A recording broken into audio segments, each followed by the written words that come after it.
John the ரிப்பர்ங்கிற ஒரு டூலை use பண்ணி ஒரு பிடிஎஃபோட பாஸ்வேர்ட் எப்படி கிராக் பண்றதா பார்க்க போறேன். And this video is for education purpose only. Welcome to day 2 of learning hacking in 100 days challenge. Video save பண்ணிக்கோங்க. இந்த மாதிரி தமிழ்ல ஈஸியா ஹேக்கிங் கத்துக்கணும்னா just click the follow button. Echo use பண்ணி யூ ஆர் தி ஹேக்கர்னு சொல்லிட்டு secret.txt சொல்லிட்டு ஒரு ஃபைலை கிரியேட் பண்ணிக்கிறேன்.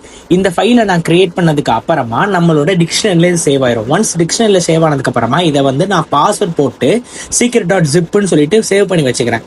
secret.zipன்னு சொல்லி போட்டதுக்கு அப்புறமா நான் இதை பாஸ்வேர்டை ஃபைன் பண்ணணும்னா இதை ஹேஷா மாற்றணும். அதுக்கு நான் John the repair tool use பண்றேன். ஸோ அதுக்கு zip to john போட்டு zip.hashன்னு சொல்லிட்டு சேவ் பண்ணிக்கிறேன். சேவ் பண்ணிட்டு ஜான் போட்டு -help போட்டேன்னா இங்க இருக்கிற கமெண்ட்ஸ் எல்லாமே நம்ம யூஸ் பண்ணிக்க முடியும்.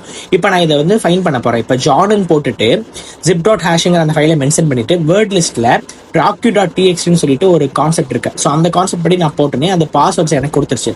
இப்போ நான் அதை அன்சிப் பண்ணிட்டு அந்த பாஸ்வேர்ட் போட்டேன்னா secret.txt எக்ஸ்ட்ராக்ட் ஆயிடுச்சுன்னு வந்துருச்சு.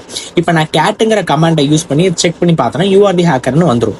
A3ல என்ன விஷயத்தை ஹேக் பண்ணலாம்னு சொல்லி கமெண்ட் பண்ணுங்க.